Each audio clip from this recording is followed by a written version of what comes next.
Hey everyone, welcome to the Storytold Podcast. This is, I think, episode 2 or episode 3.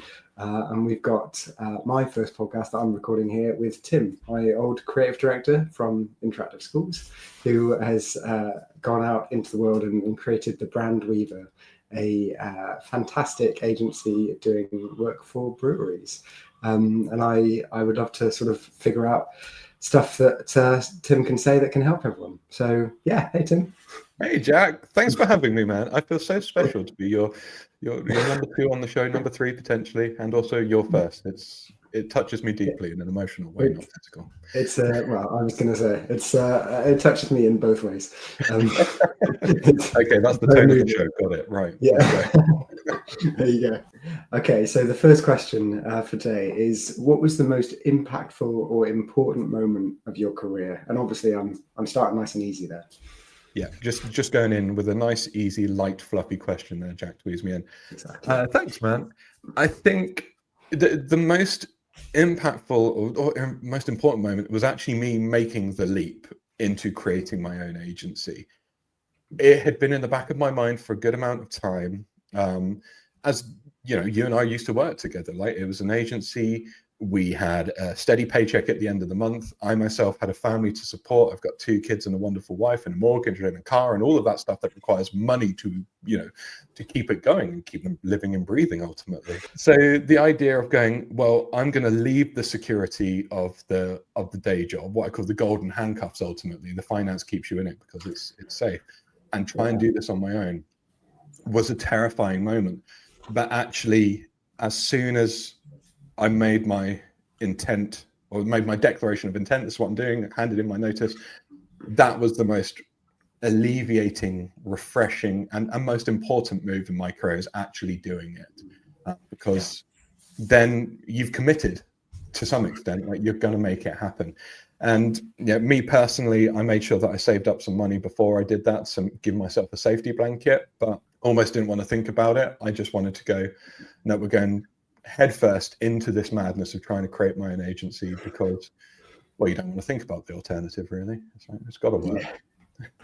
That's a fair point. Yeah, I suppose, like, if it doesn't, you can always just go back to a 9 to 5, but ultimately you'll kick yourself for not trying. So it was a massive thing, right? So I could have gone and joined another agency from my previous role. I could have become creative director somewhere else, and it would have been nice. Would have had a lovely team, not as good as the team that I had previously. But it would always have been that what if moment. I really wanted to know if I could do it for myself, and not just for myself, to be fair, but to show my kids that if you want to do something and you really believe in it enough, give it a shot. Because I'd much prefer to be known as that guy who wanted to try and do something, gave it a good shot, and for whatever reason it didn't work out, versus not trying to do it at all. Yeah, for sure. Amazing. Nice. I love that. And so it's not just like about yourself as well, it is about your family. So yeah. I think at any kind of consideration, as much as people go, oh, I don't want to do this for the money is a massive factor, because money allows you to support and keep everyone going. The biggest shift is I'm now doing something I'm exceptionally passionate about. Like, I found my ikigai, if you believe in that kind of concept, and I get sent free beer for the benefit of it. It's great. I mean, that's perfect. Yeah, nice. I think that's if you could get sent anything as a perk, that would be the thing for sure. It's definitely up there for sure. So how do you sort of like manage your time as a one-man band then at the moment? So I am a dedicated calendar blocker, Jack. So everything goes into my calendar, from the point of doing my own self-promotion and marketing, growing the personal brand, into the point of going, right, this is what project I'm working on here, and then I've got a client call. Like, literally from the hours of 9 to around about 5:30, it's ram-packed. And if I do something a little bit quicker, I adjust that moment in my calendar and I look at what else can fit into that slot. I don't give myself the opportunity to go, oh, Tim, well done, you've completed your work early, have an afternoon off, because I feel that's where complacency would set in. And I want to make sure that at the bare minimum, I'm doing a 9-5. I'm keeping things going. I can say I've had a good day's worth of work. Now, of course, the other benefit is in the evening, I might have an extra hour. I might jump on a podcast. I might record one myself. I might be the guest. I might just get a couple of other things sorted. But now, being the owner of the brand Weaver and this being my thing, I have no worries about that. I have no concerns about working the extra hours, because the only people it's benefiting is yourself, your family, and the clients that you're working for. That's potentially in other environments, you're like, oh, well, the boss has asked me to do a couple of extra hours this evening, but I'm not going to get any kickback from that. It's a very different mindset. So calendar blocking, to return to your original question, that's how I plan my days. That is a good thing to do. To be fair, I've ended up falling into that similar pattern as well. Like, if you don't, then things just sneak in, and like meetings will just pop up. And you're like, oh, great, okay. But I get what you mean as well. After the work day, if you end up working for a few extra hours, it's all for you. It's all for your benefit. So it's not just expected of you as part of your job. Like, and then you just have to do it, kind of thing. So yeah. The other benefit of calendar blocking I didn't mention is, of course, communications with clients. You know, if a client says, oh, here's this information, or I'm going to get you this information by this date, it goes into my calendar. The day afterwards, I go, right, cool, I'm going to jump on it, I'm going to work on it for you. So I can very confidently tell the client, this is when you can expect the next thing back. You can also follow up with that client, go, oh, hey, just to remind you, you know, I'm going to be working on this date. And so that's a real massive benefit. Instead of having the floaty, it'll be ready when I get round to it. It's like, no, it's going to be ready on this day. If, you know, plague of locusts or, you know, something happens, I'll let you know. But trust me, you know, this is what I'm working on right now. And communication is key. So that also really benefits from just being organized, dude. Very true. Nice. Do you find like breweries are as organized as you are, or like far more structured and organized? That varies, my man. I think it just depends on the characters that you get in the breweries. They all have best intentions. I think I can very confidently say that, because they are all their babies. A lot of the times these are passion projects that have just blown up into something much bigger, and they really appreciate the help that they get. But equally, because it might be 2-3 people trying to keep this behemoth of a beast running, it can be a challenge, and things will slip or they'll forget. So it's on me to probably be over organized for them, to make sure the reminders are coming up, to make sure I'm checking in that they're happy, that they're ready to connect, to let them know that something's coming up down the line. As of yet, I'd probably say I haven't met a client who is chasing me for anything or asking me about anything, and I prefer to keep it that way, where I'm over delivering on information and communications. For sure, best way to be. Yeah, if the ball is always in someone else's court because you're just so busy serving. Yeah, perfect. Amazing. So what made you pick breweries specifically as a niche then, apart from obviously free beer? Well, yeah, I'm a raging alcoholic, Jack. No, that's not the case. This isn't coffee in here, to be honest. Yeah. This is just, you know, pure vodka. Yeah. Everyone else, it's 10:15 in the morning, and Jack is just sitting on a massive mug of vodka. No, so if we take a little step back to the beginning of the Brand Weaver journey, so the Brand Weaver as an agency has been up and running for about 2 years now. I didn't immediately jump into the niching of the brewery sector. Ultimately, that could have been considered career suicide, coming out of one niche industry, having no one in my little black book apart from those who are in that niche industry, which was independent schools, and me going, I don't want to work with independent schools anymore. So my first year was actually going out and almost practicing what I preach, rebuilding the personal brand, getting out there, engaging with people, testing the water with different direct mails and bits and bobs like that. But it was all directed at the people I really, really wanted to work with and the kind of businesses I wanted to work with. So within my first year, I was so lucky. Like, I got like little Tim's dream list of clients to work with. I was working with Batman. I was working with Warner Brothers, the BBC, Disney, barbecue brands, tattoo artists, breweries, food and drink industries. And I was living the high life. And probably I could have kept on doing all of that. But I had known and seen the benefit of working in a niche industry. You know, that idea of going, I know a specific set of problems for a specific set of people, and I know how to help them. And so it was around about a year worth into my, a year's into my journey that I started to go, right, I want to start thinking, who can I really, really benefit and help? And I'd worked with a couple of breweries by that point. I was like, I love these people. Like, I'm a massive musician. I love creativity in many, many different ways. And I saw brewing as this extension, that it was a real experiential kind of environment, or it certainly could be in many places.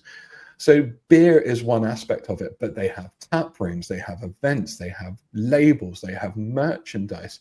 It's not just one product, which is liquid in a blank bottle. There is this whole kind of environment built up around it. And I could see the potential of it. But the problem was, a load of independent breweries just didn't have the knowledge, the time, or the finance to be paying for, hundreds and thousands of pounds and dollars, big agency fees that maybe your big beer corporates could do. And so I went, I can see a gap. I really like these people. I really like their product. I think I'm okay at it. Let's go in. And the rest is history. After doing that, we won brewery rebrand of a year. I helped clients, double their revenue in a year. I've helped clients pick up multiple trades within a week. I've knocked well-known big lager brands off shelves with things that I've done. I do public speaking. Obviously, I run my own podcast. I'm writing a book. There's a lot to be said, and it's just great fun, mate. I absolutely love it. It sounds, honestly, it sounds amazing. Like literally from one particular 9 to 5, focusing on one specific industry, to now a whole world of opportunities, right? Yeah, it's a massive world of opportunities in a niche market. And it's a market that I love, and it's such a community-driven environment as well, where everyone knows everyone. Word of mouth, of course, is very very important in any business, but I've never seen it be so crucial or powerful in a certain industry before, which also made it much tougher to kind of get into and kind of people to trust you. But I'm getting there now. I'm getting there. Nice, amazing. Is it sort of like generally you find once you're into those conversations, you're in? Like it's really sort of the doors have opened, and as soon as you've got that first level of trust, it just flows. No pun intended. I'd love to say it just flows. I'm knocking breweries away with the back of my hand these days, but you are in the conversation now, realistically. Yeah. But there's a big difference between obviously branding, brand strategy, and just identity design or visual design. And it's right that every brewery maybe finds an illustrator or a designer that has a particular style that reflects them.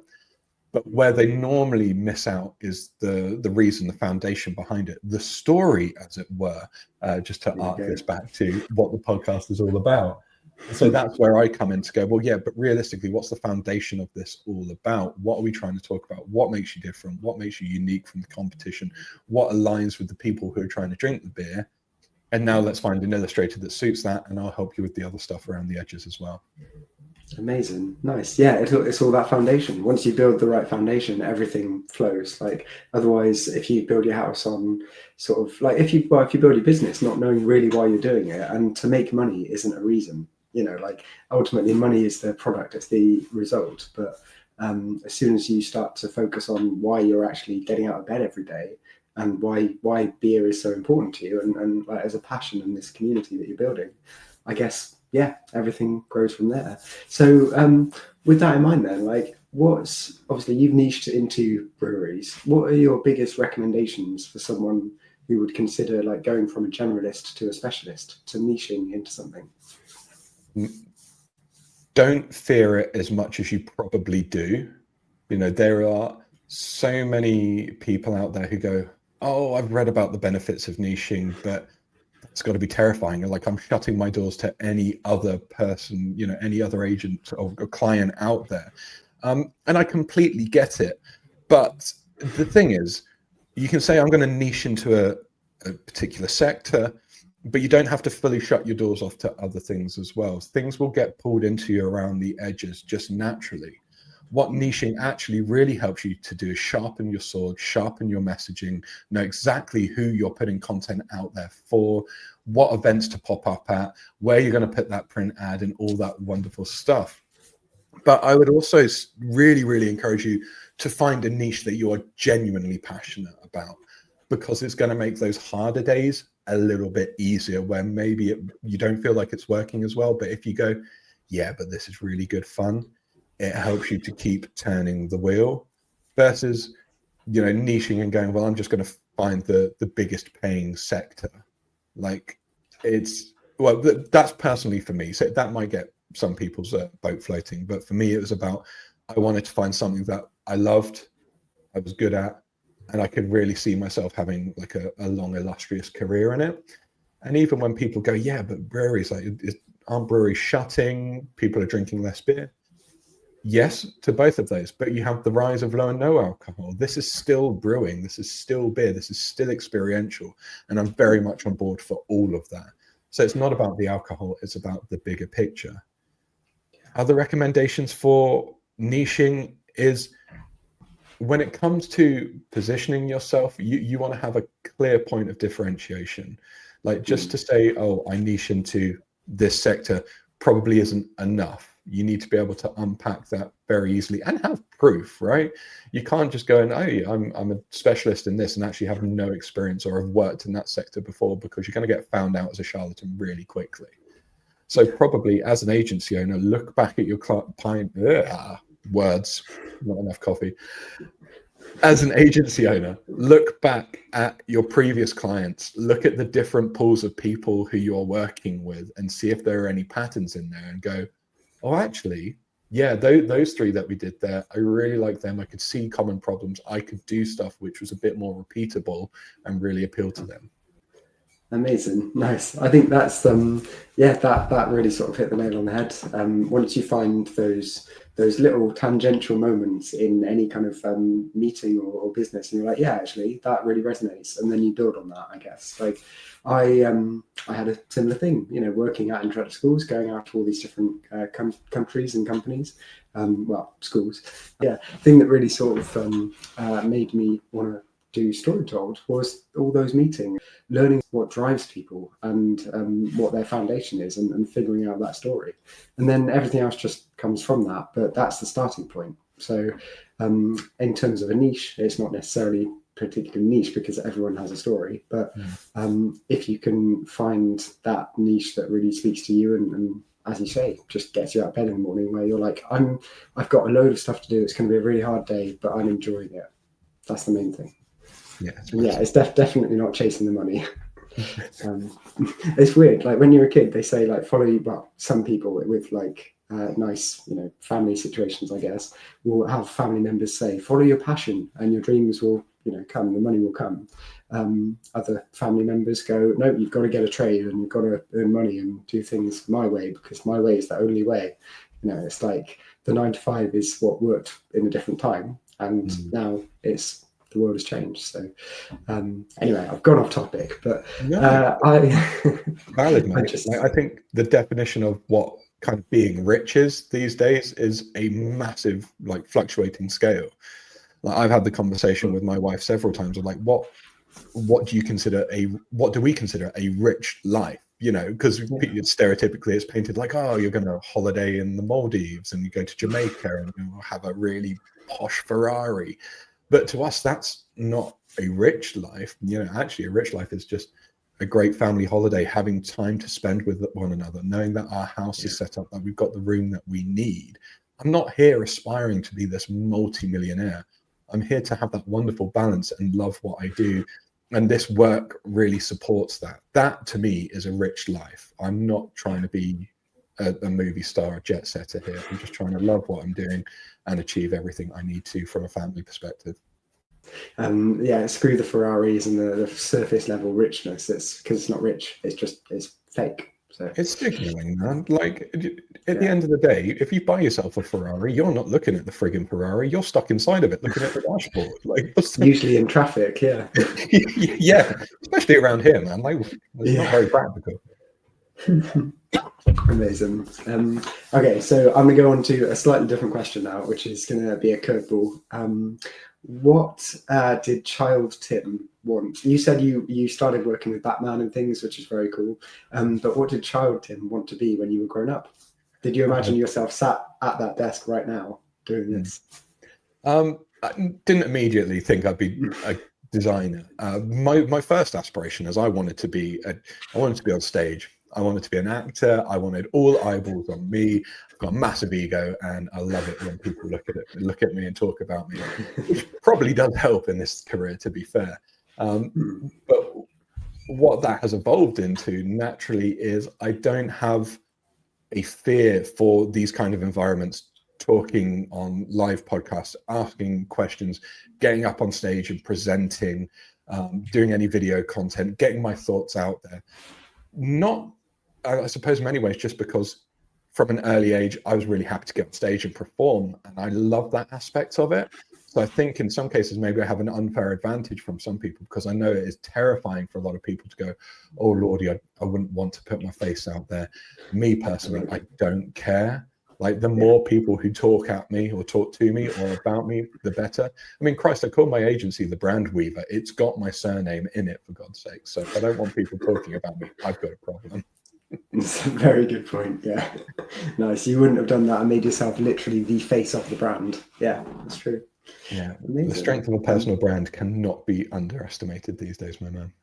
This is true. Yeah, people don't buy, and if anyone listening needs some advice about growing a business, yeah, the personal brand is everything, because we don't buy from corporations. We don't like have any loyalty to businesses, because what have they ever done for us, really? We have loyalty to people within businesses. So if you want to like get into a partnership with someone, you generally just don't buy with your head based on like what their like statistics and their spec sheet says and how low the price is. You will choose who you like. You work with who you like. And if your personal brand is something that you want to nurture and sort of grow, speak to Tim, because he has grown his brand.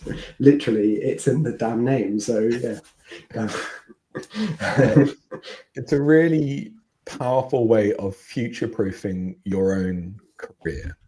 And it's only really dawned on me quite recently that people talk about storytelling and marketing and promotion, and naturally a lot of that, especially when you're a one person band, falls into the personal branding aspect as well. There's just this natural crossover. But what has come from that are different revenue streams that were unintentional. So for example, I have the Branding for Breweries podcast, which now has a sponsor.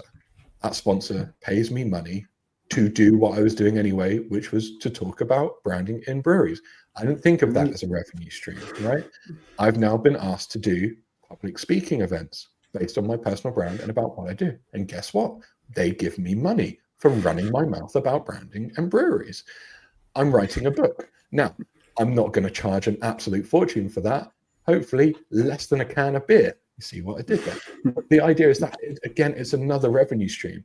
So whilst I'm doing my client work and delivering all these wonderful projects and strategies for my brewery businesses, my personal brand is actually building momentum at the same time and becoming a separate revenue stream that I hadn't even thought about at the beginning. Amazing. So all those opportunities that we spoke about at the start, like, they just compounded on each other and grown into something you didn't even foresee at the start. Yeah. It's continuous leveling up. It's like playing a computer game where you're increasing your XP, and there are almost these tangible moments where you feel like you should hear that noise that you've leveled up again. It's wonderful. I absolutely love it. When you're the master of your own ship, when you are entrepreneurial and you're constantly striving to grow, then almost these compounded wins like slap you around the back of the head sometimes. If you take a moment to reflect where you were and where you are now, you're like, Christ, I didn't even realize I'm now doing that, but it's just happening. Yeah. And we don't often take up the opportunity to recognize that in ourselves. Like, it's so easy to like diminish your own achievements and just think, oh, I'm just doing the daily grind, but everyone else is doing so well. Like, how come they're so far ahead? But actually taking a moment to be like, hang on a minute, where I am now is a world away from where I was last year. Like, and just being proud of yourself. That's an important moment. Yeah, it's far healthier to compare yourself to yourself than anyone else around you. Everyone's on different 100%. Journeys, and you don't know what other people have going on in the background. Like, someone might be living the dream and absolutely smashing it, but you're seeing like the highlights reel versus you know where you've been and you know where you are now. So if you are personally leveling up, then you're on the right track. Amazing. Nice. I love that. Yeah, good advice for anyone listening. So with my next question was going to be what, and you've pretty much covered this, but what inspires you and what gets you out of bed every day to just come to your desk, do the work, meet amazing people? Like, what is the What inspiration? inspires me? I think it's twofold. If we talk about the business side of things first, it is realizing that I'm delivering true value and having an impact on the industry that I've decided to focus on, which to begin with is very, very hard. Apart from like the tangible projects where you're delivering things and then you can look at metrics and data and analytics going, oh, increase in people here, more sales there, more awareness, all the corporate bullshit ultimately. But actually now what is giving me more confidence is when I go to these events, when I go to speak, when I'm hanging out at Tap Room afterwards, I've had brewery owners rock up to me and go, thank you so much. Some guy clearly off his head, he's a brewer. That's not stereotypical, but clearly everyone would have been having a couple of beers and some guy ran up to me and hugged me and went, thank you so much for everything that you've done, because of the amount of value that I put out there, all for free, never asking for anything. But to actually know that people are benefiting from the content that I put out, to know that people are listening to the podcast, you know, whilst they're doing their daily rounds, dropping off kegs and actually picking up a piece of value that's directly impacting their business is so rewarding. Because a lot of the time when you put content out there, it almost feels like you're shouting out into the void. And you get surface level metrics of this amount of people saw it or somebody liked it, but it doesn't truly convert into, yeah, but what's the impact that has had on someone? So that's really wonderful to know that it's had an impact. It's, I wouldn't say making a difference, but it's touching base. It's getting somewhere with someone. And then of course the other side of things is it's having a positive impact on my life and my kids and just delivering on what we consider a rich life. Perfect. So what's going to be keeping you busy next week then? So like obviously, again, so many opportunities. What's your focus for next week? Is it one thing or 50? Probably somewhere in the middle, mate. I mean, I'll pull up my calendar. As I say, a calendar rocks like a madman, so I can tell you what I've got going on. Going to be conducting some background research for a new client project, which is going to be really, really exciting. So this is the very beginning of their brand strategy. So it's going to be to start with desk-based research, and then in a couple of weeks' time, I'm going to head on over to see them, explore the local area, talk to a lot of the trades, and really get a good foundation and a picture as to what they're all about before beginning the work. I have, of course, the recording of my own podcast, Branding for Breweries. I've got a really exciting one coming up next week, which is with the owner of Brixton Brewery, which is a well-known big beer brand. And that's going to be a really fascinating insight into the difference between independent beer and big beer, which a lot of people in my industry are very passionate about. I've got some packaging design going on. I'm going to be creating some content as always. I'm off to see the circus with my kids, which again, a wonderful benefit of being able to, you know, manage my own schedule. And there is a new Romanian brewery coming to the UK, which I've been invited to the launch night of. So I'm going to enjoy that and probably bring home a couple of wonderful beers whilst I'm at it. And again, I suppose this is another benefit to the personal branding side of things. I now have an audience through the podcast and through what I do from content and social, that they go, actually having Tim talk about the brewery coming to our event is a benefit to us. And as a byproduct, there may be a conversation more around the branding or the strategic side of things, but it's a foot in the door because, yeah, their marketing people reached out to me, which is wonderful. That's pretty cool. Nice. Always good to be known, and what you're doing is obviously working and making an impact, which is great. I'm trying, mate. It's good. Like, and where can people sort of get in touch with you and follow you and connect with you? This is your chance to be like, hey, plug. Oh, okay, right. So has everyone got a pen and paper ready? Yeah. So you can find me on LinkedIn. Of course, I'm Tim Weaver or The Brand Weaver. You'll find me there. On Instagram, I'm Branding for Breweries. I have the website, which is thebrandweaver.co.uk. If you want to sign up for my email newsletter, you can go to thebrandweaver.co.uk/brewery newsletter. I'm on TikTok for my sins.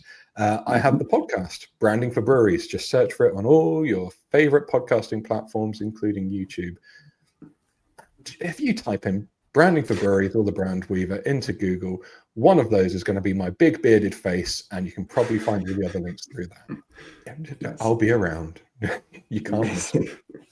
Ideal. All right, cool. And I reckon, harking that back to your sort of desire to be on stage as a kid, the internet is now your stage, right?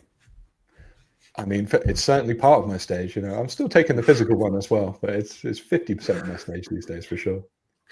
Amazing. Right. Well, thank you very much. I'm going to sort of wrap up the podcast. But yeah, if anyone is interested in getting in touch with him, obviously you know where to find him, Branding for Breweries. And yeah, if also anyone listening wants to be on the Storytold podcast, just drop me a message. I'll put some links to Storytold below. Or wherever. I don't know if you do it on the screen, or like when professional podcast people say it's up here and then they put a link. I'm not at that level yet, so we'll just it'll be around over here. Yeah. You're like, oh damn. Perfect. But yeah, thanks very much, and yeah, take it easy, everyone. Cheers, Jack.